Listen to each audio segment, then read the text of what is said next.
जिए संसार, जिए समृद्ध। आज हम एक ऐसे विषय पर चर्चा करने के लिए उपस्थित हुए हैं, जिसे हम रोज जब भी हम ध्यान करते हैं, तो उसके बाद उस चीज को हर बार दोहराते हैं। आज जस्ट हम वो क्यों करते हैं, वो हमारे लिए गुरुजी ने इस तरह से क्यों बनाया कि हम हर ध्यान के बाद उसको करें। आज हम उस पे चर्चा करेंगे। जैसा कि हम जानते हैं कि मनुष्य अपने विचार और भावनाओं को व्यक्त करने के लिए शब्दों का प्रयोग करते हैं। हम किसी से भी बात करते हैं तो अपनी भावनाएं, अपने विचार, अपने शब्दों के हिसाब से उसको कम्युनिकेट करते हैं, और वो हमारे शब्द सुन के उसके ऊपर रिस्पॉन्ड भी करता है। तो ये जो हम शब्द बोलते हैं, ये शब्द क्या होते हैं?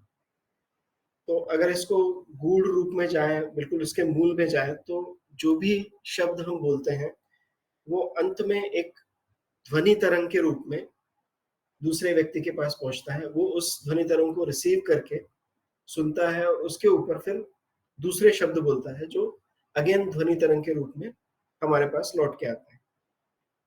अब जो शब्द हम प्रयोग करते हैं, जो ध्वनि तरंग हमसे निकलती है, उसका अपना आकार हो सकता है। जैसे कि हम देखते हैं कि जो हमारा लाइट है, उसकी साइनोसॉइडल वेव होती है। एस जो हमारा शब्द है, उसके हिसाब से उसका आकार होता है।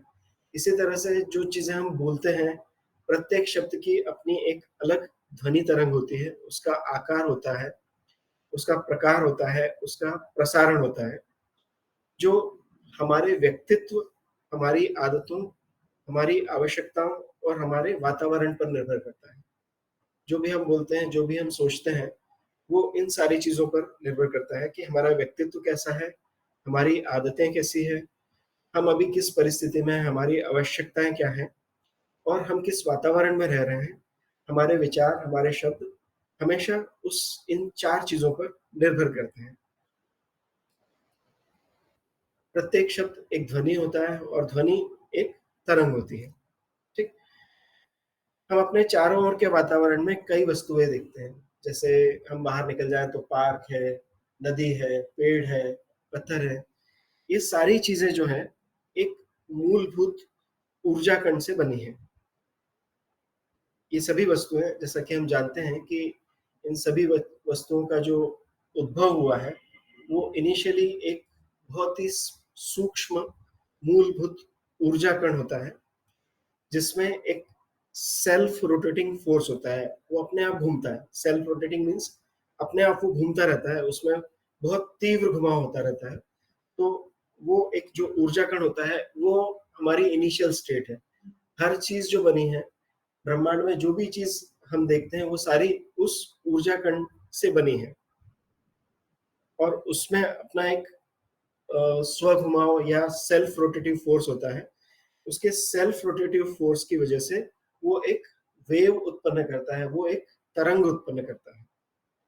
इसी तरह से जब कुछ छोटे छोटे छोटे ये ऊर्जा कण मिलके एक समूह बनाते हैं, तो हम उसे परमाणु कहते हैं। ठीक है, ये सबसे इनिशियल स्टेज है, एक सबसे छोटा ऊर्जा कण। उसके बाद कुछ ऊर्जा कण मिलके एक समूह बनाते हैं, जिसको हम परमाणु कहते हैं। वो परमाणु भी अपने स्वघुमाव की वजह से बहुत त्वरित घूमता है, और उसकी भी एक वेव होती है। उसी तरह से जब कुछ परमाणु मिलते हैं, तो एक अणु बनता है। उस अणु की भी एक अलग से वेव होती है।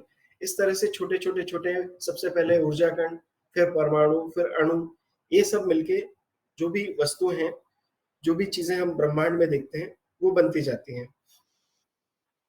इस तरह से हम ये कह सकते हैं कि अति सूक्ष्म कण से लेके ब्रह्मांड में सबसे बड़े तारे तक सारी चीजें एक अति सूक्ष्म ऊर्जा कण के मिलने से बनी हुई हैं, और ये सभी वस्तुएं तरंगे उत्पन्न करती हैं, वेव्स उत्पन्न करती हैं।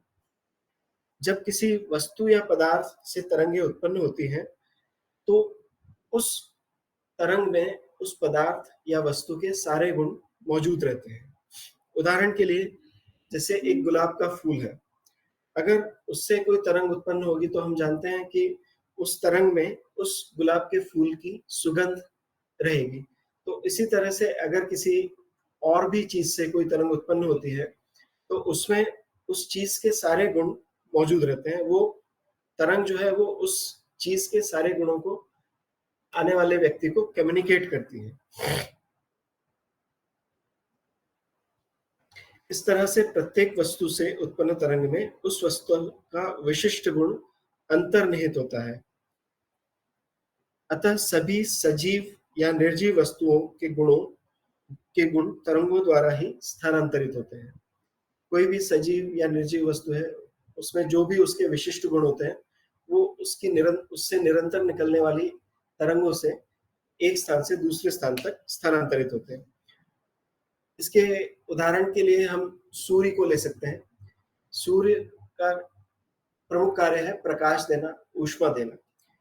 तो सूर्य जो कि विभिन्न अणुओं और रसायनों से मिलकर बना है, सूर्य से आने वाली किरणें सभी वस्तुओं पर समान रूप से प्रकाश डालती हैं, समान रूप से उन्हें ऊष्मा प्रदान करती हैं। चाहे वो तरंगे पानी पर हों, पानी पर गिरें तो भी उसको प्रकाशित करेगी, उसमें ऊष्मा प्रदान करेगी। चाहे पृथ्वी पर पड़ें तो पृथ्वी पर भी उसका प्रकाश पड़ेगा, उसकी ऊष्मा हम महसूस करेंगे। पत्थर पे, पेड़ पौधों पे, किसी जानवर पे या किसी मनुष्य पर पड़े तो सब में वो सूर्य की किरणें जो है वो एक जैसा प्रभाव डालती हैं, उसको प्रकाशित करती हैं या उसको ऊष्मा प्रदान करती हैं। इसी प्रकार से हमारे देखने, बोलने और हमारे विचारों से, हमारी गंध से उत्पन्न होने वाली तरंगे हमारे गुणों और अवगुणों से युक्त होती हैं। जिस तरह से सभी वस्तुओं से तरंगे निकलती हैं, उसमें उन वस्तुओं के विशिष्ट गुण अंतर्निहित रहते हैं, उसी तरह से मनुष्य से निकलने वाली तरंगे भी उस मनुष्य के व्यक्तित्व के गुणों और अवगुणों को साथ लेकर चलती हैं। ये तरंगे हमारे बोलने से उत्पन्न होती हैं, हमारे देखने से उत्पन्न होती हैं, हमारे विचारों द्वारा उत्पन्न होती हैं और हमारे शरीर से निकलने वाली गंध से भी उत्पन्न होती हैं।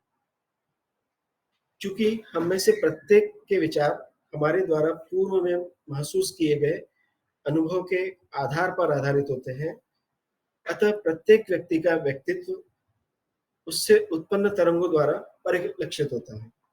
अब हमारे विचार हमारे वातावरण पर, हमारे पूर्व के अनुभवों पर निर्भर होते हैं या हम किस परिस्थिति में इस समय हैं, हमारी मनःस्थिति क्या है, उस पर निर्भर होते हैं।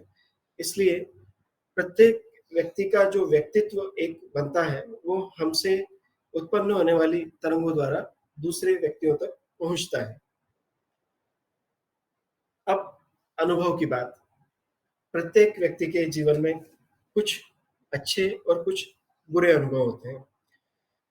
अतः मनुष्य के मन की स्थिति के अनुसार उसके विचार कभी नकारात्मक होते हैं, कभी सकारात्मक होते हैं।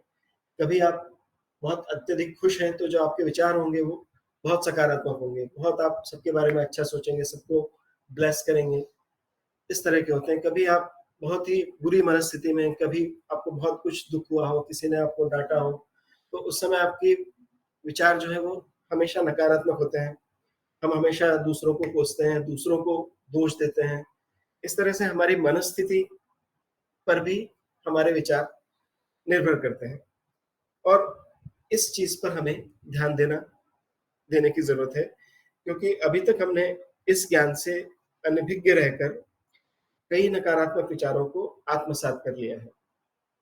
जब भी एक अनावश्यक नकारात्मक विचार हमारे मन में उत्पन्न होता है और हम उस पर ध्यान केंद्रित करते हैं, तो वो और दृढ़ होता चला जाता है और वह हमारे व्यक्तित्व पर प्रभाव डालता है।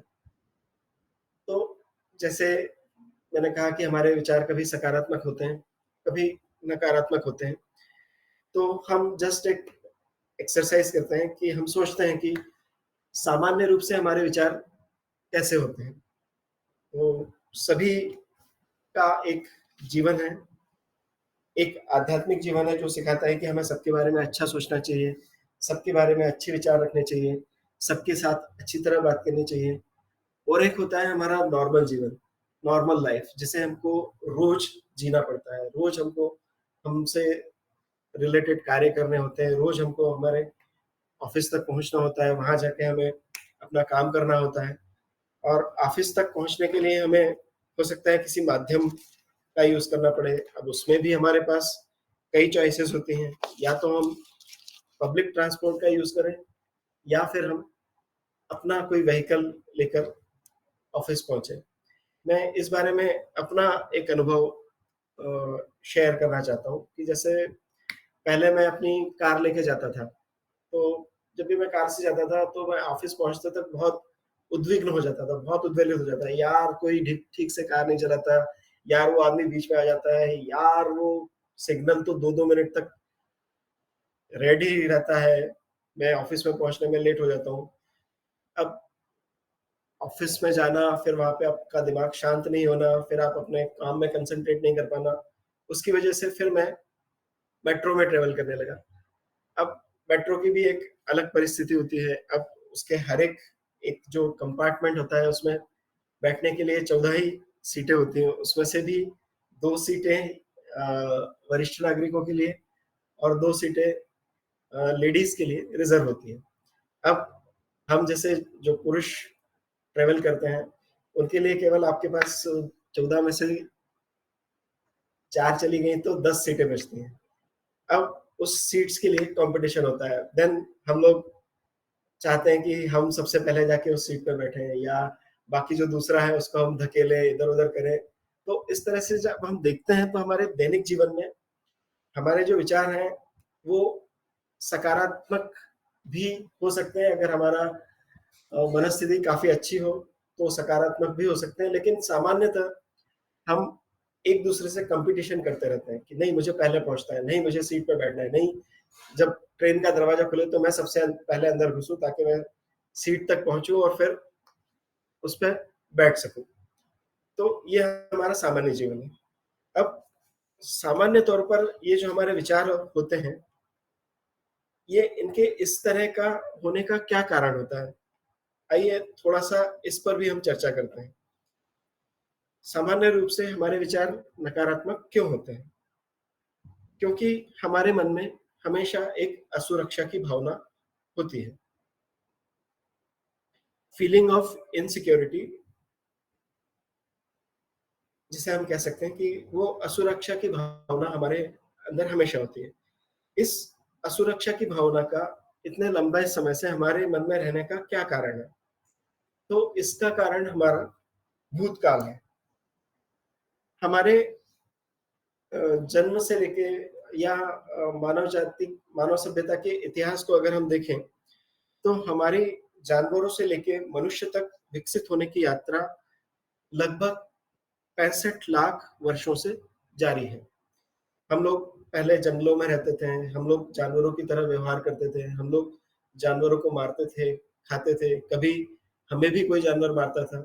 तो शुरुआत से मानव सभ्यता का जब से विकास होना शुरू हुआ है, वो यात्रा 65 लाख साल पुरानी है और अगर हम इन 65 सालों को एक दिन में एडजस्ट करना चाहें, एक दिन के 24 घंटों में विभाजित करना चाहें, तो हम ये देखते हैं कि हम उस तरह के वातावरण में, उन परिस्थितियों में, उन एक्सट्रीम सिचुएशंस में लगभग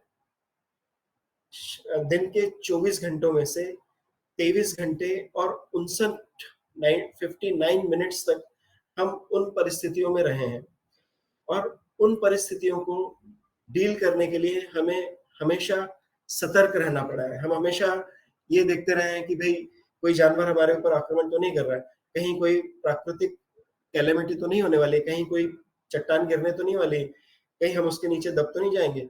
हमारे पास उस समय घर भी नहीं था, हमारे पास उस समय पहनने के लिए कपड़े भी नहीं थे, मौसम भी बहुत एक्सट्रीम हुआ करता था। जब बारिश होती थी तो हमें कहीं भागकर किसी चट्टान के नीचे छुपना पड़ता था। हवाएँ तेज़ चलती थी तो हमें कहीं किसी गुफ़ा में घुस जाना पड़ता था।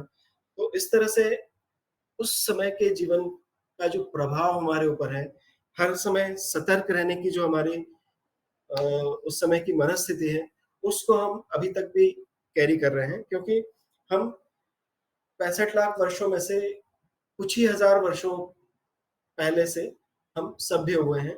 हमने अपनी खेती को विकसित किया है, हमने अपने उद्योगों को विकसित किया है, हमने अपने घरों में रहना शुरू किया है, हमने कपड़े पहनना शुरू किया है, बट जो मैक्सिमम टाइम हमने बिताया है, वो हमने जंगलों में बिताया है, हमेशा सतर्क रह के बिताया है कि कहीं कोई हम पर आक्रमण न कर दे।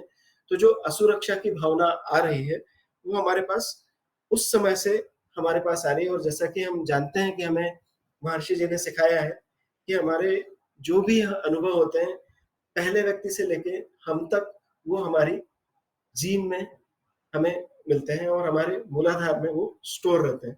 उसकी वजह से हम भी उसी के हिसाब से अपने प्रतिक्रिया देते हैं।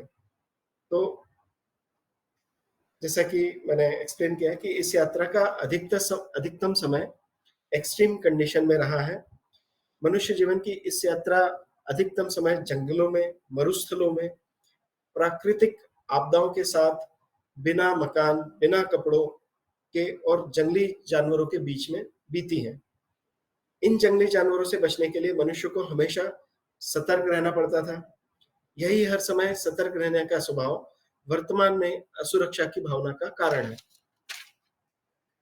उस समय की परिस्थिति के अनुरूप ही, जहाँ हर तरफ खतरे थे, अत्यधिक सतर्कता का स्वभाव आवश्यक था, तथा उसी सतर्कता की वजह से मनुष्य अभी तक बचे हुए हैं। अभी हमने कुछ हजार वर्ष पूर्व ही मानव सभ्यता का विकास किया है और हम अभी-अभी सुरक्षित वातावरण में जीवन यापन करने लगे हैं। जैसा कि मैंने कहा कि अगर हम 65 लाख वर्षों को एक दिन में विभाजित करें, तो हम 23 मिनट और 23 घंटे और 59 मिनटों तक एक्सट्रीम कंडीशंस में जूझते रहे हैं, उनसे टक्कर लेते रहे हैं, और बस अभी कुछ क्षण पूर्व ही हम उस वातावरण से मुक्त हुए हैं। अभी-अभी हमने कृषि करना सीखा है, एग्रीकल्चर सीखा है, इंडस्ट्रीज लगाना सीखा है और सभ्यता की ओर कदम बढ़ाया है। इतने लंबे समय तक इतनी कठिन परिस्थितियों में जीवन गुजारने की वजह से हमारे सामान्य विचार असुरक्षा की भावना से ग्रसित होते हैं और वो सामान्यतः नकारात्मक होते हैं। अब आगे, अभी तक हमने देखा कि हमें अच्छे विचार करने चाहिए, लेकिन हमारे विचार नॉर्मली अच्छे नहीं होते हैं। हमारे विचार नॉर्मली कंपटीशन हमारे मन में रहता है और हमारे विचार उस हद तक कम से कम नकारात्मक रहते हैं। मैं अपनी बात कर रहा हूँ, मैं सबके बारे में नहीं कह रहा हूँ। मैं अभी भी उन विचारों से ग्रसित रहता हूँ। हो सकता है आप में से कुछ मेरे इस विचार से सहमत हो, कुछ ना हो। कुछ लोग ऑलरेडी, जैसे कि हमारे गाइड्स नरेश जी और अन्य सीनियर लोग, शायद उस स्थिति से ऊपर हो गए हों, बट हम अभी भी नॉर्मल मनुष्य हैं और हमारे विचार अभी भी इस तरह के होते हैं। अब हम अपने नकारात्मक विचारों को बदलकर उन विचारों से हमारे व्यक्तित्व पर पड़ने वाले नकारात्मक प्रभाव को बदल सकते हैं। हम अपने विचारों को शब्दों एवं व्यवहार द्वारा सकारात्मक तरंगें उत्पन्न करके बदल सकते हैं। अब सकारात्मक तरंगें उत्पन्न करने के लिए हम अपने शब्दों को और अपने विचारों को अगर बदलें, तो उससे हम अपने विचारों को भी सकारात्मक कर सकते हैं, और इसलिए हमें जो शुभकामनाएँ हैं या जो आशीर्वाद हम देते हैं अपने ध्यान के बाद, यहाँ उसका बहुत उपयोग होता है। उदाहरण के लिए, जैसे कि हम आशीर्वाद देते हैं, हम ध्यान के बाद तो आशीर्वाद देते ही हैं, लेकिन कभी किसी व्यक्ति के बारे में अच्छा सोचते हैं या कभी किसी को हम चाहते हैं कि उसका बहुत अच्छा हो, तो उस समय की हमारी मनस्थिति क्या होती है? ये चीज़ जो हम जितने भी पार्टिसिपेंट्स हैं आज के सत्संग के, उनमें से जो शादीशुदा लोग हैं, जिनके बच्चे हैं, वो बहुत अच्छी तरह से इस बात को महसूस कर सकते हैं कि जब हम अपने बच्चों के बारे में सोचते हैं, जब हम उन्हें आशीर्वाद देते हैं, तो हमारी मनस्थिति क्या होती है। हम ये चाहते हैं कि हम उनको ज़्यादा से ज़्यादा सुख प्रदान करें, हम उनके प्रति ज़्यादा से ज़्यादा दयालु बनें, हम उनको डाँटे नहीं। ये हमारी उस समय मनस्थिति होती है। इसी तरह से जो व्यक्ति आज के पार्टिसिपेंट्स में से जो यंग हैं, जिनकी अभी शादी नहीं हुई है, जो अभी जॉब कर रहे हैं और उनकी शादी होने वाली है, वो भी इस हद तक अब समझ चुके होंगे कि क्यों उनके माता-पिता इतने अपने बच्चों के प्रति या उनके प्रति इतने भावुक होते हैं। क्यों जब भी वो जॉब के लिए दूर जाने की बात करते हैं तो माँ की आँखों में आँसू आ जाते हैं। ये चीज़ें होती हैं। तो इस तरह से हम महसूस करते हैं कि जब भी हम किसी को आशीर्वाद देते हैं, जब भी हम किसी के बारे में अच्छा सोचने की कोशिश करते हैं या हम चाहते हैं कि उसके साथ अच्छा हो, तो हमारी मनस्थिति एक ऊपर के लेवल पे होती है। उस समय हम नकारात्मक विचार नहीं कर सकते। आशीर्वाद देते समय आपके मन में उस व्यक्ति के प्रति संपूर्ण दया का भाव उत्पन्न होता है। आपके व्यक्तित्व से उस समय अच्छी और सकारात्मक तरंगें उत्पन्न होती हैं। तो जब भी हम आशीर्वाद देते हैं, तो हमारे शरीर से सकारात्मक तरंगें उत्पन्न होती हैं। तो शुरू से हमने जो डिस्कस किया कि हम अपने विचार शब्दों द्वारा व्यक्त करते हैं। शब्द हमारी मनस्थिति के हिसाब से नकारात्मक हो सकते हैं, सकारात्मक सकारात्मक हो सकते हैं। उसी हिसाब से हमारे विचार नकारात्मक, सकारात्मक हो सकते हैं। किंतु नकारात्मक शब्दों, विचारों को बदलने के लिए हमें आशीर्वाद की ज़रूरत पड़ती है, क्योंकि जब हम आशीर्वाद देते हैं, तब हम अपने आप को एक उ उच्च अवस्था में लेकर जाते हैं। हम किसी व्यक्ति, किसी वस्तु, किसी प्राणी के बारे में अच्छा सोचने का कोशिश करते हैं। हम ये चाहते हैं कि उसके साथ अच्छा हो और इस भावना के साथ हम आशीर्वाद देते हैं। इसलिए जब हम आशीर्वाद देते हैं तो हमारे विचार, हमारे शब्द और हमारे तरंगे जो हमारे शरीर से उत्पन्न होती हैं, वो सकारात्मक तरंगे उत्पन्न होती हैं। अब जब तरंग उत्पन्न होती हैं, तो वो सामने वाले व्यक्ति तक कैसे पहुँचती है? स्लाइड पे देखेंगे तो जब कोई भी तरंग उत्पन्न होती है, तो वो सबसे पहले जाके किसी भी ऑब्जेक्ट से या किसी व्यक्ति से या जो भी चीज़ें वातावरण में उपस्थित हैं, उनसे जाके टकराती हैं, क्लैश करती हैं। जो तरंगें टकराती हैं, मतलब जो तरंगें उत्पन्न होती हैं, तो 5 तरह के परिणाम उससे निकल सकते हैं। सबसे पहले जाके पहला परिणाम होता है कि वो उस ऑब्जेक्ट से या वातावरण में जितने भी ऑब्जेक्ट्स हैं, उनसे जाके वो टकराती हैं। देन कुछ तरंगें जो टकराई हुई हैं, उनमें से वो परावर्तित होती हैं, रिफ्लेक्ट होती हैं। मतलब वो वापस आपकी तरफ आती हैं। जिस व्यक्ति के लिए आपने आशीर्वाद दिया है, वहां तक जाके उससे टकरा के वापस आपकी तरफ वो आती हैं, परावर्तित होकर आपकी तरफ आती है। उनमें से कुछ तरंगे अपवर्तित हो जाती हैं। अपवर्तित का इंग्लिश है रिफ्रैक्ट हो जाती हैं, मतलब वहां टकरा के वो उस वातावरण में फैल जाती हैं। देन जो तरंगे टकराती हैं, उसमें से कुछ तरंगे उस व्यक्ति के भीतर भी प्रवेश कर जाती हैं और उसके साथ इंटरेक्ट करती हैं। तो ये चौथी जो स्थिति है वो पेनिट्रेशन है। वो उस जो आपकी तरंग सकारात्मक तरंग आपके आशीर्वाद देने से निकली है, वो उस व्यक्ति तक पहुंचती है, उससे टकराती है और उसके अंदर प्रवेश कर जाती है। देन पांचवा जो स्थिति होती है कि जब तरंग अंदर प्रवेश कर जाती है, तो वो उस व्यक्ति की तरंगों के साथ तालमेल करती है, अर्थात ये तरंगे आप में उस व्यक्ति के बीच में आती जाती हैं और आपके बीच में सामंजस्य उत्पन्न करती हैं। तो आशीर्वाद जब हम देते हैं, तो हम में से सकारात्मक तरंगे उत्पन्न होती है। वो तरंगे उस व्यक्ति तक पहुंचती हैं। उस व्यक्ति से लौट के कुछ तरंगे आपकी तरफ आती हैं। उस व्यक्ति से टकराने के बाद कुछ तरंगे उस वातावरण में घुल मिल जाती हैं और कुछ तरंगे उस व्यक्ति के अंदर तक पहुंच के उसके साथ इंटरेक्शन करके वापस आपके पास आती है, जिससे आप में और उस व्यक्ति के बीच में सामंजस्य बनता है। जब आप कोई भी विचार करते हैं, तो उस विचार से उत्पन्न होने वाली तरंगों से ये 5 प्रक्रियाएं हमेशा होती हैं। भले आपका विचार सकारात्मक हो, नकारात्मक हो, ये चीजें हमेशा तरंग के रूप में आपके आसपास के वातावरण में फैलती रहती हैं। सभी उपस्थित वस्तुओं से, मनुष्यों से, जीवों से इंटरेक्ट करती रहती हैं। तो ये सारा आपका जो शब्दों से, विचारों से जो आप कम्युनिकेट करते हैं, अपने व्यक्तित्व से जो कम्युनिकेट करते हैं, ये उसका प्रभाव होता है। जब भी आप कोई विचार करते हैं, तो उपरोक्त 5 प्रक्रियाएं होती हैं और प्रकृति के नियम के अनुसार ये प्रक्रियाएं निरंतर चलती रहती हैं। आपका मन स्थिर नहीं रहता है, क्योंकि हमने देखा अभी पीछे की, क्योंकि हम हमेशा सतर्कता की स्थिति में रहते हैं, तो हमारा मन हमेशा उद्वेलित रहता है। अरे यहाँ क्या हो रहा है, अरे वहां क्या हो रहा है। हमारा विचार हमेशा बदलते रहते हैं, हमारे विचार स्थिर नहीं रहते हैं।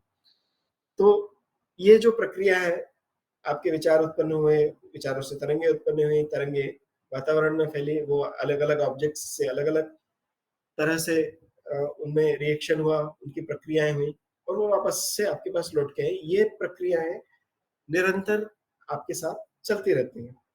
अतः आप जब सकारात्मक विचार करते हैं, आपसे अच्छी तरंगे उत्पन्न होती हैं। लेकिन इसका विपरीत भी उतना ही सही है। जब आप किसी नकारात्मक जब आप विचार करते हैं, तो वो तरंगे भी नकारात्मक होती हैं और उनके इफ़ेक्ट भी जब होते हैं, तो वो भी नकारात्मक होते हैं। जब आप किसी को आशीर्वाद देते हैं, तो आप अपने आप को भी स्वतः आशीर्वाद प्रदान करते हैं, क्योंकि हम जानते हैं कि जो हम आशीर्वाद दे रहे हैं, वो उस व्यक्ति तक जाके उसमें से कुछ पोर्शन हमारे तक लौट के भी आ रहा है। लेकिन इसके विपरीत जब आप किसी को कोसते हैं, किसी के बारे में बुरा कहते हैं, किसी को डाँटते हैं, तो आप अपने आप को भी कोसते हैं, आप अपने आप को भी पहले बुरा कहते हैं, तब आप किसी दूसरे व्यक्ति को बुरा कह सकते हैं। तो जब आप आशीर्वाद देते हैं, तब आप अच्छी तरंगे भेजते हैं। जब आप किसी को कोसते हैं, किसी के बारे में बुरा-भला कहते हैं, तब आप नकारात्मक तरंगे भेजते हैं। तो जब आशीर्वाद देने वाला स्रोत या तरंगे उत्पन्न करने वाला स्रोत जो कि आप स्वयं हो, अगर आप स्वयं यानी स्रोत या साधन विषाक्त हो, तो वह विष ही दूसरों तक पहुँचाता है। हमें इस चीज़ को अच्छी तरह समझने की ज़रूरत है। जब भी हम हमारी मनस्थिति ठीक नहीं होती, जब भी हमारे विचार नकारात्मक होते हैं, जब भी हम किसी के ऊपर क्रोधित होते हैं, गुस्सा करते हैं, तब हम एक स्रोत होते हैं जो विषाक्त है और वो अपना विष सब तरफ प्रसारित करता है। तो हमें उन स्थितियों से बचने की ज़रूरत है। हमें ज़्यादा से ज़्यादा सकारात्मक विचार सोचने की ज़रूरत है और हमेशा अपनी मनस्थिति को सकारात्मक रखने की ज़रूरत है। यह हम सबका अनुभव है कि हम दूसरों पर क्रोध नहीं कर सकते, जब तक हम स्वयं से क्रोधित ना हों। जब भी हम किसी दूसरे व्यक्ति पर क्रोध करते हैं, तो उसका एक अंश उसका उस क्रोध का एक अंश हमारे मन में हम पर भी रहता है कि हम अपने आप पर भी क्रोधित होते हैं कि हमने ऐसा क्यों नहीं किया? हमने इस परिस्थिति को यहाँ तक पहुँचने क्यों दिया? और फिर उसके बाद दूसरे के ऊपर क्रोध करते हैं। तो ये एक एग्ज़ाम्पल है कि जब भी आप नकारात्मक विचार रहता है आपके दिमाग में, तो वो आपको भी नुकसान पहुँचाता है और आस-पास के वातावरण को भी, आस-पास में रहने वाले सभी जीवों को, आपसे उस समय संपर्क में आने वाले सभी व्यक्तियों को भी नुकसान पहुँचाता है। जब आप किसी को आशीर्वाद देते हैं, तो आप अपने व्यक्तित्व में सकारात्मक परिवर्तन लाते हैं। तो इसलिए महर्षि कहते हैं कि रोज़ आपको ध्यान करना चाहिए। रोज़ ध्यान के बाद आपको आशीर्वाद, शुभकामनाएँ सभी को देनी चाहिए। क्योंकि जब आप किसी को आशीर्वाद देते हैं, तो आप अपने व्यक्तित्व में भी सकारात्मक परिवर्तन लाते हैं और तब आप आशीर्वाद देते हैं और आपका आशीर्वाद रूपी तरंगे उस व्यक्ति से टकराती हैं, उसे प्रभावित करती हैं। कुछ तरंगे वापस आपकी ओर आती हैं, कुछ तरंगे अपवर्तित होकर कुछ और लोगों तक पहुँचती हैं। इस तरह आशीर्वाद का लेन-देन केवल आप दोनों तक ही सीमित नहीं रहता है। यह वातावरण में सभी दिशाओं में फैलकर समस्त मानव जाति का कल्याण करता है। तो इस तरह से हम देख सकते हैं कि हम किसी एक व्यक्ति को ही आशीर्वाद दे रहे हैं, हम जब भी देते हैं, तो उससे केवल उस व्यक्ति तक वो चीज़ नहीं पहुँचती है।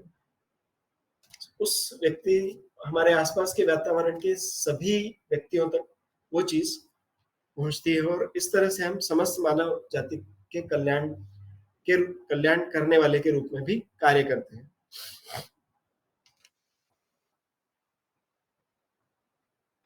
और इस तरह से केवल दूसरों को आशीर्वाद देकर, मतलब हम क्या कर रहे हैं? हम कोई काम नहीं कर रहे हैं, हम उसे कुछ चीज़ें, पैसे वग़ैरह उसे नहीं दे रहे हैं, हम केवल उसको एक आशीर्वाद दे रहे हैं। केवल उतना करके हम सकारात्मक तरंगे उत्पन्न करते हैं और अपने आप को भी उच्च आचरण की अवस्था में धीरे-धीरे हम पहुँचाते हैं। और केवल यही नहीं, जब हम अच्छे विचारों से प्रेरित होकर किसी को आशीर्वाद देते हैं, तो यह धीरे-धीरे हमारा स्वभाव बन जाता है। जब हम रोज़ ध्यान करते हैं, रोज़ फिज़िकल एक्सरसाइज़ेज़ करते हैं, रोज़ ध्यान के पार्ट के रूप में हम रोज़ अ, आशीर्वाद देते हैं, विश्व शांति की कामना करते हैं, तो ये धीरे-धीरे करके हमारा स्वभाव बन जाता है और हमारे मन में उत्पन्न होने वाले नकारात्मक विचारों को ये नष्ट करता है। जब हम रोज़ इस तरह से करते जाते हैं, तो धीरे-धीरे आप में चेंज आता जाएगा। आपके विचार आप अगर उसको ऑब्ज़र्व करोगे, तो आपके विचार धीरे-धीरे सकारात्मक बनते जाएँगे। जैसे कि मैंने एग्ज़ाम्पल दिया था कि मैं हमेशा कॉम्पिटिशन में रहता था, जब भी मैं मेट्रो से जाता था। अभी भी होता है कभी-कभी कि नहीं मुझे जाना है, जल्दी लेना है, लेकिन उसको काउंटर करने के लिए अब मैंने जैसे कि हम कहते हैं हर किसी को जिए समृद्ध, जिए समृद्ध, जिए समृद्ध। तो जब भी मैं मेट्रो स्टेशन तक चल के जाता हूँ, तो जितने भी लोग दिखते हैं, सबके लिए मैं आशीर्वाद देता हूँ। जब मैं प्लेटफ़ॉर्म पे खड़ा होता हूँ, तो वहाँ जितने लोग दिखते हैं, सबके लिए आशीर्वाद देता हूँ। जब मैं अपनी मेट्रो की बोगी में प्रवेश प्रवेश करता हूँ, तो उस बोगी में जितने लोग होते हैं, उस कंपार्टमेंट में जितने लोग होते हैं, सभी के लिए मैं कामना करता हूँ, जिए समृद्ध, जिए समृद्ध, जिए समृद्ध। इस करके धीरे-धीरे जो आपके नकारात्मक विचार हैं, वो धीरे-धीरे आपके कम होते जाते हैं। फिर आप धैर्य धारण करते हो कि नहीं मुझे हर चीज़ में भागने-दौड़ने की ज़रूरत नहीं है। अगर मुझे सीट मिलनी है तो वैसे भी मिल जाएगी, अगर नहीं मिलनी है तो मैं वैसे भी खड़ा-खड़ा जाऊँगा और खड़े होके जाने में भी बहुत दिक्कत नहीं होती। तो इस तरह से आपके विचार जो हैं, धीरे-धीरे जब आप अच्छा आचरण करते हो, आशीर्वाद रेगुलरली देना शुरू करते हो, तो आपका नकारात्मक विचार जो है वो नष्ट होते हैं और अच्छे विचार आने शुरू होते हैं। अगर हम हमेशा इस तरह से अच्छे विचार और अच्छी तरंगे उत्पन्न करते हैं और इनसे प्रेरित होकर अच्छे कार्य करते हैं, तो ये अच्छे विचार हमारे व्यक्तित्व पर हावी हो जाते हैं और हमारी पुरानी परिस्थिति जन्य नकारात्मक प्रवृत्ति धीरे-धीरे समाप्त हो जाती है। तो हमें अगर अपने आप को बदलना है, जब हम 65 लाख वर्षों से धीरे-धीरे अ, उन्नति करके मानव जीवन तक आए हैं, तो हम अपने नकारात्मक विचारों को भी बदल सकते हैं। हम धीरे-धीरे अगर प्रयास करें, रोज़ हम आशीर्वाद दें, तो हमारे जो पुराने परिस्थितिजन्य नकारात्मक प्रवृत्ति जो हमारे अंदर थी, जो 65 लाख वर्षों तक हमारे अंदर थी, वो धीरे-धीरे समाप्त हो सकती है। अब आशीर्वाद देने के लिए क्या-क्या चीज़ें होनी चाहिए? आशीर्वाद देने के लिए आपका मन शांत होना चाहिए। आपका मन व्यग्र नहीं होना चाहिए, क्योंकि मन की व्यग्र अवस्था में आप किसी को आशीर्वाद दे ही नहीं पाएँगे।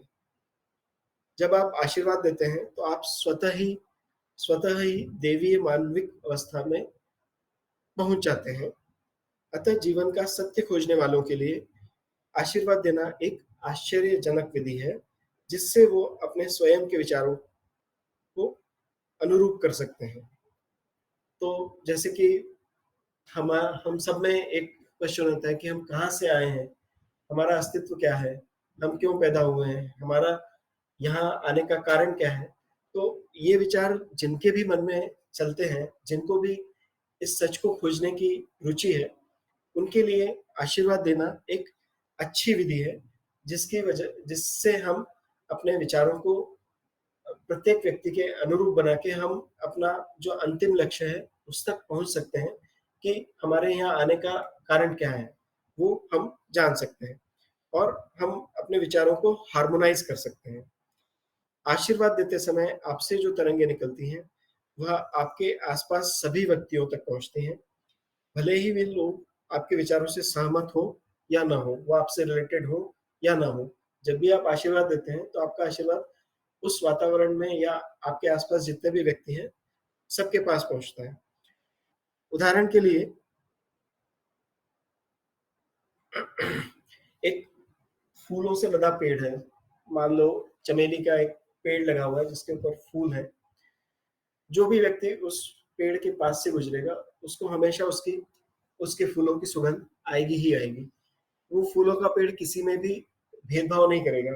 कोई व्यक्ति जो उसके पास से गुजरेगा, हर एक को उसकी सुगंध आएगी। कोई जानवर उसके पास से गुजरेगा, भले हो सकता है उसको सुगंध महसूस हो ना हो, लेकिन उसको भी वो सुगंध जो है प्रदान करता है। तो इसी तरह से आशीर्वाद का होता है कि वो भी किसी के साथ भेदभाव नहीं करते हैं। जब भी आप आशीर्वाद देते हो तो उस विसिनिटी में, उस क्लोज एरिया में या उस आसपास के वातावरण में जितने भी चीजें हैं, जितने भी व्यक्ति हैं, जितने भी जानवर हैं, सभी के पास वो आशीर्वाद आपका पहुंचता है। इसी तरह से जो व्यक्ति अच्छे सकारात्मक विचार सोचता है और उनके अनुसार कार्य करता है, उसके विचारों से और उसके कार्यों से पूरी मानव सभ्यता लाभान्वित होती है। और इसका उल्टा भी उतना ही सत्य है कि इसके विपरीत नकारात्मक विचार भी केवल उस व्यक्ति को ही नहीं, अपितु पूरे समाज को प्रभावित करते हैं। जिस तरह से हमने देखा कि हम आशीर्वाद देते हैं, अच्छे कार्य करते हैं, अच्छे सकारात्मक विचार रखते हैं, तो केवल हम या वो व्यक्ति जिसको हम आशीर्वाद दे रहे हैं, वही इन सकारात्मक विचारों से, सकारात्मक कार्यों से प्रभावित नहीं होता है। हम उस वातावरण में आने वाले सारी चीजें उन आशीर्वाद से, उन सकारात्मक विचारों से प्रभावित होती है। और उतना ही उसका विपरीत भी सत्य है कि अगर आपके विचार नकारात्मक हैं, अगर आप नकारात्मक कार्य कर रहे हैं, तो केवल आप या जिसके प्रति आपके विचार नकारात्मक है, वो व्यक्ति प्रभावित नहीं हो रहा है। हमारे आसपास का सारा वातावरण भी उस वजह से प्रभावित हो रहा है। अतः हमें हमेशा अच्छे सकारात्मक विचार सोचना चाहिए और उन्हीं के अनुसार कार्य करना चाहिए। अब हम आशीर्वाद कब दें? क्या हमें किसी विशिष्ट समय या मौके पर आशीर्वाद देना चाहिए? नहीं, ऐसा नहीं है। हम किसी भी समय आशीर्वाद दे सकते हैं। जब आप कोई विशिष्ट कार्य नहीं कर रहे हैं, कुछ इंतज़ार कर रहे हैं, किसी चीज़ के लिए वेट कर रहे हैं, जैसे आप टिकट विंडो के ऊपर लाइन लगी हुई है, वहाँ आप लाइन में खड़े हुए हैं, उस समय आप आशीर्वाद दे सकते हैं।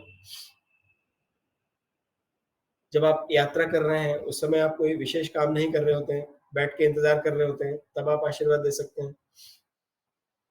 जिस भी व्यक्ति को आशीर्वाद देना है, उसकी मानसिक कृति आप उत्पन्न करें, उसको मेंटली उसको अपने मस्तिष्क में उसको देखें और उसको आप आशीर्वाद देना प्रारंभ कर सकते हैं। उसको 10 या 20 बार आप आशीर्वाद दें, जिए समृद्ध, जिए समृद्ध, जिए समृद्ध, इस तरह से 10 या 20 बार उसको आशीर्वाद दें। उसके बाद अगले व्यक्ति की तरफ बढ़ जाएं। आपको इस तरह से इस तरह की आदत डाल लेनी चाहिए। जो ये आशीर्वाद देने की प्रक्रिया है, जो हमने इतना डिस्कस किया कि आशीर्वाद क्यों देना चाहिए, तो इसको आपको हमेशा आशीर्वाद देने की स्थिति में रहने के लिए आपको इसको हमेशा इसको करते रहना चाहिए। अन्यथा ये अन्य अच्छी वस्तुएं जो हमने अभी तक सुनी हैं और जिनके ऊपर हमने कार्यान्वयन नहीं किया है, वो हमसे दूर होती चली गई हैं। अब हम उनको भूल भी चुके हैं कि हमने ये सोचा था कि हम ये करेंगे, लेकिन हम चूंकि उसको कार्यान्वित नहीं कर पाए, तो वो चीजें हमसे दूर चली गई है। इसी तरह से अगर आप आज आशीर्वाद के बारे में सुन के, शुभकामनाओं के बारे में सुन के केवल ये विचार करेंगे कि हाँ हम ये करेंगे, बट उसके ऊपर सिस्टमेटिक रूप से नियमित काम नहीं करेंगे, नियमित रूप से उसको फॉलो नहीं करेंगे, तो ये चीज भी हमसे दूर होती जाएगी। अतः इसको हमको आदत में लाना चाहिए, अन्यथा यह भी अनेक अच्छे सुझावों की तरह व्यर्थ हो जाएगा। किसी भी अच्छी चीज को नियमित रूप से नहीं करने से वक्त पड़ने पर वह काम में नहीं आती है। स्वाभाविक है कि जब हमें जरूरत होगी तब हमें वो आशीर्वाद नहीं मिलेगा। जब हम अभी से किसी को आशीर्वाद देंगे तो हो सकता है नहीं होगा ही कि उसके मन में भी हमारे प्रति अच्छे संदेश उत्पन्न होंगे और वो भी हमें आशीर्वाद देगा। ठीक है।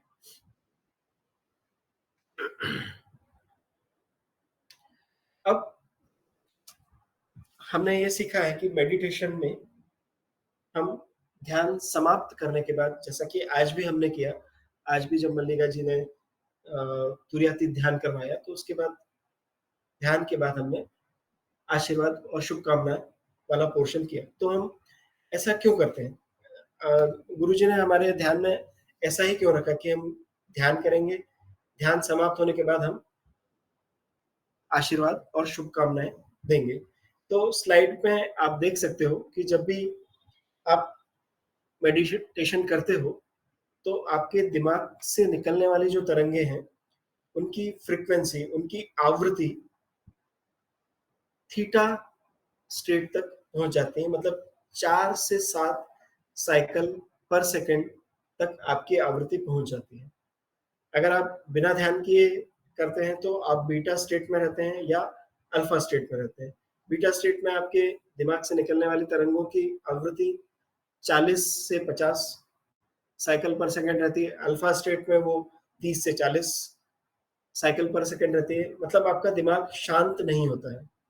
जब आप ध्यान करके इस स्थिति में पहुंचते हो, तो आपका मनस्थिति शांत होती है और उसके बाद जब आप आशीर्वाद देते हो, तो उसका प्रभाव एक पूरी तरह ताने हुए धनुष की तरह होता है।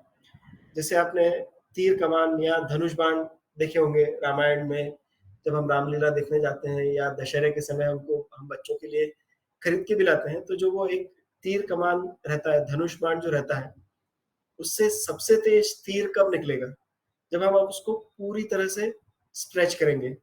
तो ये जो स्लाइड अगर आपको दिख रही है, तो इसमें भी आप देखेंगे कि जो धनुष को हमने उसकी प्रत्यंचा को जो है हमने थीटा स्टेट तक खींचा हुआ है और तब हम उस तीर को छोड़ते हैं, तो उसका प्रभाव ऑप्टिमम रहता है।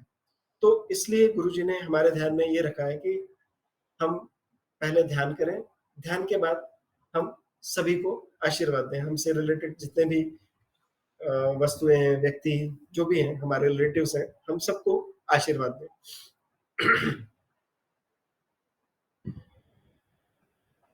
तो सिंपल कुंडलिनी योगा में हम ध्यान के तुरंत बाद आशीर्वाद देते हैं। क्यों? क्योंकि ध्यान करने से आपका मन शांत हो चुका होता है और आपकी मेंटल फ्रीक्वेंसी थीटा स्टेट में होती है और इस समय हम आशीर्वाद देते हैं जिसका प्रभाव बहुत ही ऑप्टिमम होता है। अच्छा, इसके बाद हम आशीर्वाद किस-किस को देते हैं और किस क्रम में देते हैं, उसका भी एक संपूर्ण क्रम बना हुआ है। महर्षि जी ने उसको भी डिफाइन किया हुआ है कि हम किस क्रम में आशीर्वाद देते हैं। सबसे पहले हम अपने आप को आशीर्वाद देते हैं। हम अपने सेल्स को, अपने शरीर को, अपनी जीव शक्ति को आशीर्वाद देते हैं। हम कहते हैं दिव्य शक्ति की कृपा से हमें अच्छी सेहत, दीर्घायु, समृद्धि, परम ज्ञान एवं शांति प्राप्त हो। इस एक वाक्य में जो भी चीजें हम चाहते हैं, हम सारी चीजें इस एक वाक्य में कंप्लीट बोलते हैं। हम अच्छी सेहत चाहते हैं, हम दीर्घायु चाहते हैं, हम समृद्धि चाहते हैं, हम परम ज्ञान चाहते हैं और हम शांति चाहते हैं। इसके अलावा और क्या बच जाता है जो आप चाहते हैं? मुझे नहीं लगता कि इसके अलावा और भी कोई चीज़ की हमें कामना हो सकती है। तो हमारे महर्षि जी ने जो हमारे लिए स्काई सिंपल कुंडलिनी योगा में जो ध्यान की अ, परिस्थिति बताई है, जो ध्यान की स्टेप्स बताई हैं, उसमें हम अपने आप ही अपने आप को आशीर्वाद देते हैं और हम सभी चीज़ों से अपने आप को आशीर्वाद देते हैं कि हम सारी चीज़ें हमारे पास हो, हमारे पास स्वास्थ्य हो, हमारे पास दीर्घायु हो, हमारे पास समृद्धि हो, हमारे पास धन संपत्ति हो, हमें ज्ञान हो और हमारे पास शांति भी हो। क्या इसके अतिरिक्त भी हमें कुछ और चाहिए? मुझे नहीं लगता इसके अलावा भी कुछ और होना चाहिए। आप अपने सामाजिक दायित्व को पूर्ण करने के लिए अच्छी सेहत मांगते हैं। अब जो हम ये चीज़ें माँगते हैं, इसके माँगने के पीछे अभिप्राय क्या होता है कि हम अपने सामाजिक दायित्व को पूर्ण करने के लिए हमारा स्वस्थ रहना आवश्यक है। जब हम स्वस्थ रहेंगे तभी हम अपने दायित्वों को अच्छी तरह से निभा पाएँगे। आप अपने लिए आनंदपूर्ण जीवन, ज्ञान और उत्कृष्टता माँगते हैं। इसी तरह से बाकी चीज़ें भी हम अपने लिए माँगते हैं। आनंदपूर्ण जीवन होगा जब हम अपने जीवन में आनंदित होंगे, तो हम दूसरों के जीवन में भी आनंद ला पाएँगे। हम ज्ञानी होंगे तभी हम दूसरों के ज्ञान में वृद्धि कर पाएँगे। इस तरह से हम सारी चीज़ें जो आवश्यक हैं, हम अपने इस एक वाक्य में माँगते हैं, जब हम अपने आप को ध्यान के बाद आशीर्वाद देते हैं। यह एक स्वतः संकल्प है, जो हम दोहराते हैं। हम जानते हैं कि हर बार ध्यान के बाद हम इस चीज़ को दोहराते हैं, जो एक सेल्फ इंग्लिश में अभी भूल गया हूँ, स्वतः संकल्प हम मान के चलते हैं, जो हम रोज़ दोहराते हैं। जब हम यह संकल्प दोहराते हैं, तो यह अवचेतन मन पर अंकित हो जाता है। जब भी हम बार-बार इस चीज़ को दोहराते हैं, तो हमारे जो सबकॉन्शियस माइंड है, जो अवचेतन मन है, ये उस पर अंकित हो जाता है और ये स्वतः कार्य करने लगता है। जब कोई चीज़ सबकॉन्शियस माइंड में चली जाती है, तो वो ऑटोमैटिकली अपना जो कार्य करना है, वो अपने आप करती रहती है, अपने आप करती रहती है। जब आप इसके बारे में नहीं सोच रहे हैं, तब भी वो कार्य करती रहेगी, जब आप सो रहे हैं, तब भी वो कार्य करती रहती है। तो जो ये स्वतः संकल्प या जो संकल्प हम हमेशा बोलते हैं, उसका एक कारण ये है कि हम उस चीज़ को हम अपने अवचेतन मस्तिष्क में, अवचेतन मन में पहुँचाना चाहते हैं। अब हम में से कई लोगों के मन में ये शंका उत्पन्न होती है कि हम सबसे पहले अपने आप को आशीर्वाद देते हैं। क्यों? ये सेल्फिशनेस नहीं है क्या? ये ऐसा तो नहीं कि हम सेल्फिश हो जाते हैं और फिर अपने आप को आशीर्वाद देते हैं, नहीं, ऐसा नहीं है।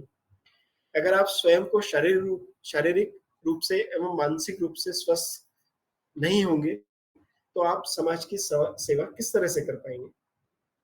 समाज की सेवा करने के लिए आपको अपने आप को शारीरिक और मानसिक तौर पर स्वस्थ रखना है, तभी आप समाज के लिए कुछ अच्छे कार्य कर पाएँगे, समाज को कुछ दे पाएँगे।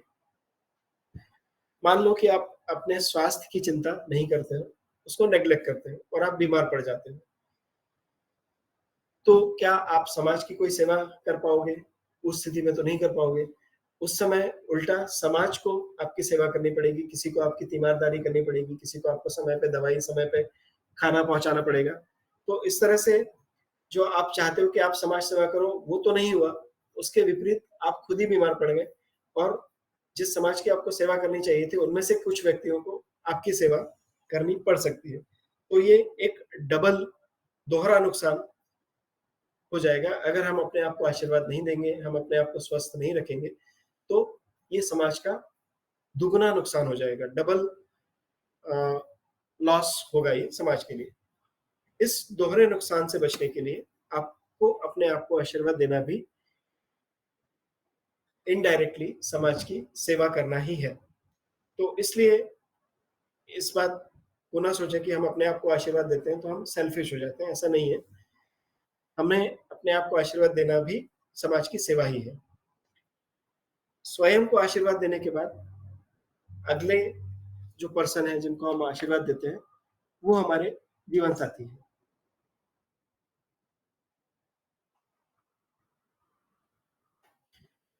जीवन साथी को आशीर्वाद देना क्यों ज़रूरी है? जीवन में जीवन साथी की मित्रता का बहुत महत्व होता है।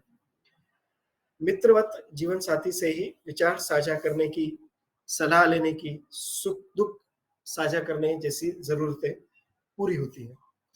सभी मित्रताओं में पति-पत्नी के बीच की मित्रता सबसे अच्छी मानी जाती है। अतः हमें इस मित्रता को सुरक्षित सुरक्षित रखने के लिए अपने जीवन साथी को आशीर्वाद देना चाहिए। जैसा कि हम जानते हैं कि हम सबसे ज़्यादा कॉन्टैक्ट में जो भी विवाहित पार्टिसिपेंट्स हैं, वो जानते हैं कि सबसे ज़्यादा हम संपर्क में अपने जीवन साथी के साथ ही रहते हैं और अगर उस जीवन साथी के साथ आपका व्यवहार मित्रवत होगा, मित्रतापूर्ण होगा, तभी हम अपने विचारों को, अपने अ, एडवाइस उनसे ले सकते हैं, अपने सुख-दुःख उनसे साझा कर सकते हैं और इसलिए ये बहुत ज़रूरी है कि हम उनको आशीर्वाद देते रहें और उनके और हमारे बीच का संबंध मित्रवत बना रहे। पति-पत्नी के बीच मित्रता दोनों के जीवन में सारे सुख प्रदान करती है। इसी तरह से दोनों के बीच में अगर बैर है, तो उससे दोनों का ही नुकसान होता है। इस वजह से दुर्घटना हो सकती है, बीमारी आती है, लॉस हो सकता है, हानि हो सकती है और सभी तरह के दुखों का सामना करना पड़ सकता है।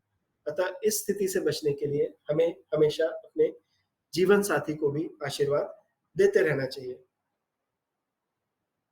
पति या पत्नी के विचार एक दूसरे के लिए बहुत प्रभावशाली होते हैं, क्योंकि हम एक क्लोज्ड एनवायरनमेंट में रहते हैं। पति-पत्नी हमेशा साथ रहते हैं, तो साथ रहने वालों के विचार, हमने जैसे देखा कि विचार जब भी उत्पन्न होते हैं तो आस-पास के वातावरण में फैलते हैं। जो भी व्यक्ति आपके आस-पास है, उसको सबसे ज़्यादा प्रभावित करेंगे। तो पति या पत्नी के विचार एक-दूसरे के लिए बहुत प्रभावशाली होते हैं, क्योंकि साथ रहने के कारण दोनों के बीच में इंटरैक्शन निरंतर चलता रहता है। किसी एक जीवन साथी का शाप दूसरे के लिए प्राण घातक भी हो सकता है। अगर कोई एक जीवन साथी बहुत ही व्यग्र हो गया है, बहुत निराश हो गया है, तो उसका उसके मन से निकलने वाला कोई अपशब्द, कोई श्राप दूसरे जीवन साथी के लिए प्राण घातक भी हो सकता है। अतः हमें इस सामंजस्य को बनाए रखने के लिए अपने जीवन साथी को हमेशा आशीर्वाद देते रहना चाहिए।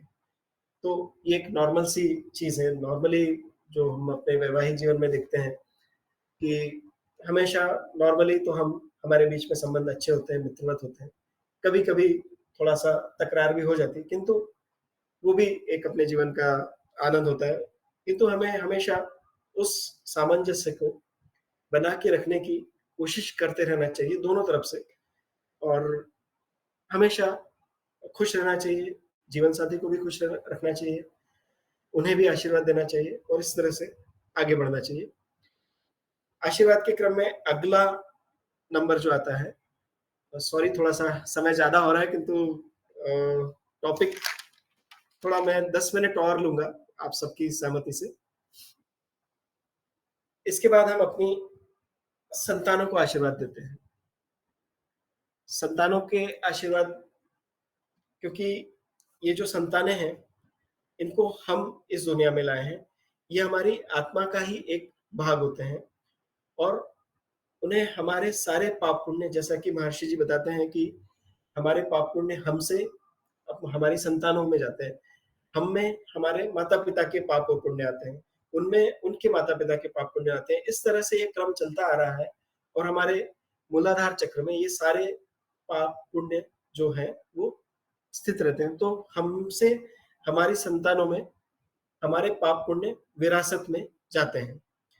हम उन्हें इस दुनिया में लाते हैं, तो हमारा ये दायित्व है कि हम उनको अच्छी तरह से पाल-पोस कर बड़ा करें, जिससे वो उनके आने वाले जीवन में सफल हो सकें।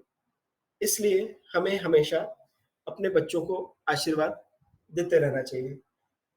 स्काई योगा में आने के बाद आप में से काफ़ी लोगों ने ये महसूस किया होगा कि बच्चों को आशीर्वाद देते रहने से उनमें प्रगति होती है। मैं जस्ट एक अपना एग्ज़ाम्पल, मेरे जीवन का जो एक एग्ज़ाम्पल है, मैं साझा करना चाहता हूँ। मैं जब स्काई योगा में आया, तब मेरी बड़ी बेटी 10वीं की कक्षा में पढ़ती थी।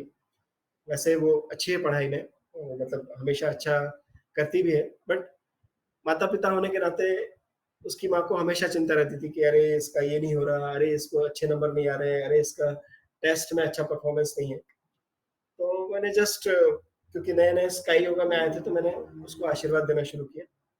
देते रहा, तो उसकी वजह से, मतलब मुझे लगता है कि उसकी अपनी मेहनत तो थी ही, लेकिन साथ में आशीर्वाद की वजह से उसको भी उस क्लास में भी अच्छे नंबर आए, उसके बाद 12th में भी अच्छे नंबर आए, उसके बाद अभी वो इंजीनियरिंग भी कर रही है, वहाँ भी वो अच्छा कर रही है। तो जब भी आप अपने बच्चों को आशीर्वाद देते हैं, तो उसका प्रभाव हमेशा सकारात्मक पड़ता है। इसलिए हमें बच्चों को सफल बनाने के लिए, उनके बेहतर भविष्य के लिए उन्हें आशीर्वाद देते रहना चाहिए। आशीर्वाद के अगले क्रम में हम अपने भाइयों और बहनों को आशीर्वाद देते हैं। संस्कृत में एक शब्द है भाइयों और बहनों के लिए, सहोदर। सहोदर का मतलब जिनका जन्म एक ही उदर से हुआ हो। उदर का मतलब पेट हम कह सकते हैं। तो हमारे भाई-बहन हमारे सहोदर होते हैं। अपने भाइयों और बहनों के साथ अपने माता-पिता स हमने अपने भाइयों और बहनों के साथ अपने माता-पिता से जन्म पाया है। हम में भी वही जीव शक्ति है जो हमारे भाइयों और बहनों में, क्योंकि हमें जो जीव शक्ति आई है वो हमें हमारे माता-पिता से मिली है। तो जो हम एज़ अ इंडिविजुअल में जीव शक्ति है, वही शक्ति उन्हीं माता-पिता से हमारे भाइयों और बहनों में भी आई है। हम में और उनमें अंतर केवल हमारे जन्म के समय का है। हम हो सकता है उनसे छोटे हों, हो सकता है हम उनसे बड़े हों। तो हम में और उनमें अंतर केवल हमारे जन्म के समय का है, बाकी उनमें और हमें कोई अंतर नहीं है। आज जैसे हैं वो आप जैसे हैं वैसे ही वो भी होते हैं।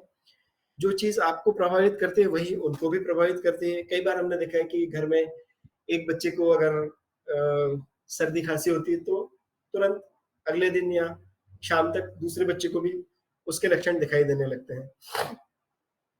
जो चीज़ आपको प्रभावित करती है वही उनको भी प्रभावित करती है। भले ही आप कुछ भी करें या ना करें, या वो कुछ भी करें, आप कुछ भी कर रहे हो, वो कुछ भी कर रहे हो, लेकिन जो चीज़ आपको प्रभावित करती है वो समान रूप से आपके भाइयों और बहनों को भी प्रभावित करती है। अतः हमें हमेशा अपने भाइयों को और बहनों को आशीर्वाद देते रहना चाहिए ताकि वो सुखी रहें, और जब वो सुखी रहते हैं तो हम भी सुखी रहते हैं, क्योंकि जो चीज़ उनको प्रभावित करती है वो हमें भी प्रभावित करती है। आशीर्वाद के अगले क्रम में हम अपने मित्रों और रिश्तेदारों को आशीर्वाद देते हैं। मित्रता किसी भी व्यक्ति के जीवन का खजाना होती है, एक ट्रेजर होती है।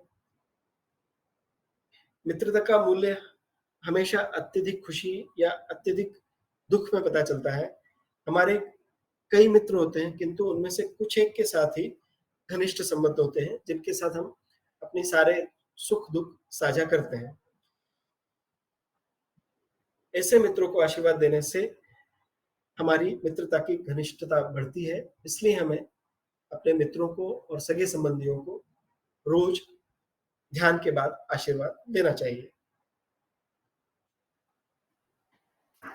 उसके बाद हम अपने कार्य क्षेत्र में या हमारे दैनिक जीवन में मिलने जुलने वाले व्यक्तियों के लिए आशीर्वाद देते हैं। जैसा कि आज के समाज की जरूरत है कि हम सभी को अपने जीवन यापन के लिए कोई ना कोई कार्य करना होता है। या तो हम किसी कार्यालय में जाके जॉब कर रहे होते हैं, या हम खुद का कोई उद्योग लगाते हैं जहाँ पे हम दूसरे लोगों को जॉब देते हैं। तो इस तरह से जीवन यापन के लिए हमें कुछ ना कुछ कार्य करते रहना पड़ता है। कार्यालय में अगर हमेशा अच्छा वातावरण रहता है तो वहाँ कार्य करने वालों की एफिशिएंसी और प्रॉस्पेरिटी के लिए वो चीज़ बहुत अमूल्य होती है। हमें इस संदर्भ में अपने दैनिक जीवन में मिलने वाले हर व्यक्ति को आशीर्वाद देना चाहिए, जिससे कार्य क्षेत्र में हमेशा वातावरण अच्छा बना रहे और सब प्रॉस्पर हो, सभी एफिशिएंसी के साथ काम करते रहें। इसके बाद हम उन व्यक्तियों को आशीर्वाद देते हैं जो हमें अपना दुश्मन समझते हैं। यथार्थ में हम उनको अपना दुश्मन नहीं मानते, परंतु वो किसी कारण से हमसे बैर भाव रखते हैं। तो हमें भी उनसे बैर भाव रखकर उन्हीं की तरह व्यवहार करके उसी तरह नहीं रहना चाहिए। हमें उनको आशीर्वाद देते रहना चाहिए।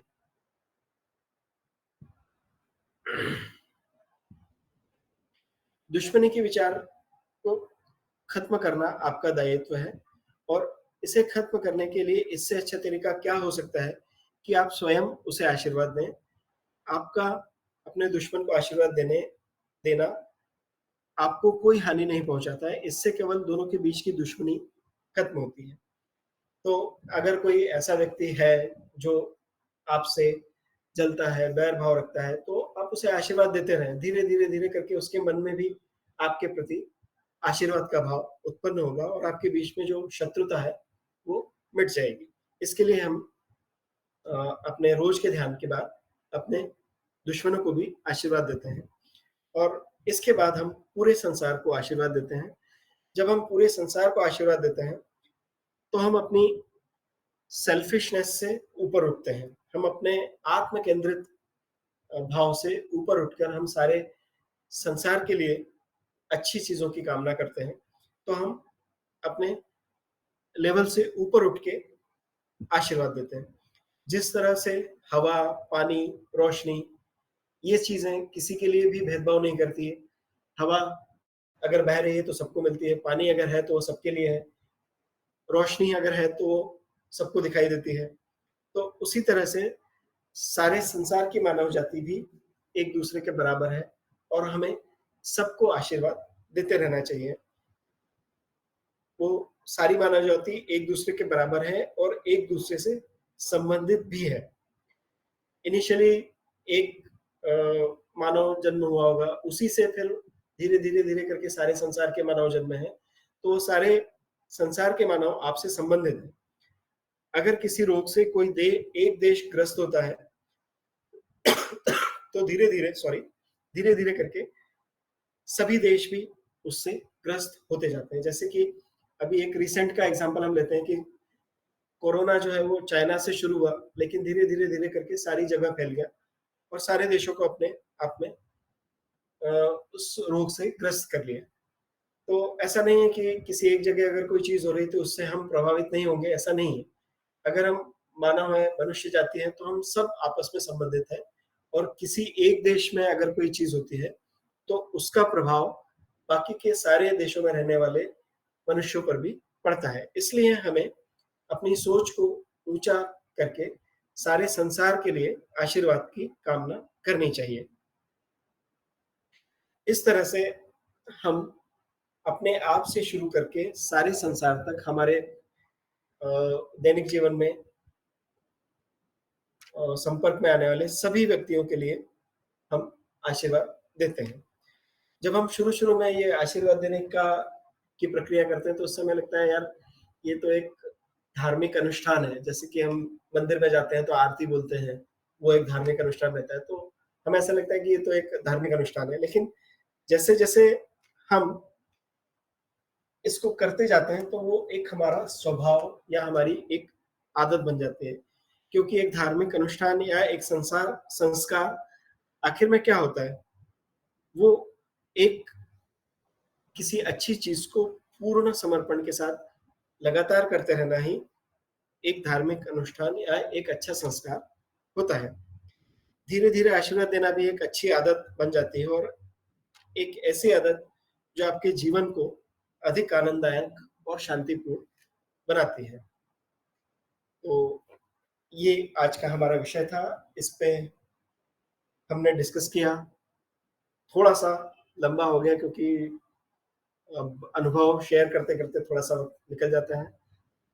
अंत में मैं सभी को आशीर्वाद देता हूँ। जिए संसार, जिए संसार, जिए समृद्ध, संपूर्ण विश्व में सुख, समृद्धि और शांति हो। संपूर्ण विश्व में सुख, समृद्धि और शांति हो। संपूर्ण विश्व में सुख, समृद्धि और शांति हो। जिए समृद्ध। धन्यवाद।